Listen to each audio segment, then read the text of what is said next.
تو آپ نے پوری کی پوری ایک پیشکش رکھی ہے ہمارے سامنے کہ قرآن و سنت خاموش ہیں یا اصول دیا ہے، اس کا عملی جو لاہ عمل ہے وہ متعین نہیں ہے، اس میں اجتہاد ہوگا۔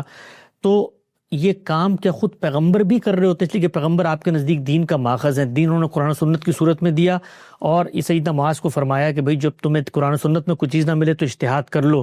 تو یہ اجتہاد شروع کہاں سے ہوا؟ یعنی یہ کام پیغمبر کے بعد شروع ہونا ہے قرآن و سنت، کیونکہ خود پیغمبر موجود ہیں اور سیدنا معاذ کو یہ کہہ رہے ہیں، اس کا مطلب یہ کہ ایسے معاملات پیش آئیں گے تو ایسے معاملات تو پھر پیغمبر کو بھی پیش آئیں گے۔ یقیناً پیغمبر کو بھی پیش آئے صلی اللہ علیہ وسلم، جب پیش آئے تو آپ نے بھی اجتہادی اطلاقات کیے، بلکہ میں نے تو یہ بتایا ہے کہ اللہ تعالیٰ نے بھی کیے۔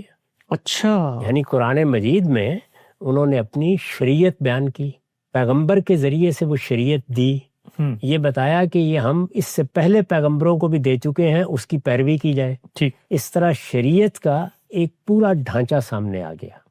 جب اس کی صورت متعین ہو گئی تو اس میں بھی بعض اس نوعیت کے سوالات پیدا ہوئے۔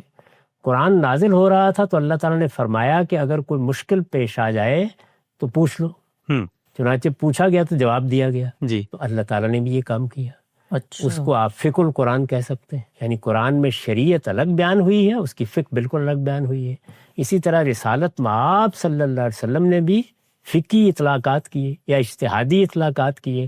جب وہ کیے تو ظاہر ہے کہ وہ سب صحابہ کرام کے سامنے آ گئے، ان کو ہم اب حدیث کی کتابوں میں پڑھتے ہیں، اس میں ایک بہت بڑا باب ہے جس کو فقہ النبی کہنا چاہیے۔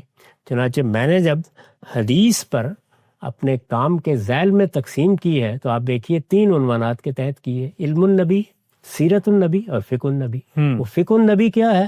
وہ رسالت مآب صلی اللہ علیہ وسلم کے اجتہادات ہیں۔ اچھا، یعنی وہ چیزیں جن میں اللہ کے پیغمبر نے رہنمائی فرمائی کہ اس کا اطلاع کس طرح ہوگا، اس پر عمل کی یہ صورت بنے گی، اس میں ان چیزوں کا لحاظ رکھا جائے گا، وہ ظاہر ہے کہ آپ کا فہم ہے جس کو آپ نے زندگی کے ساتھ متعلق کر کے دکھا دیا ہے۔ بالکل۔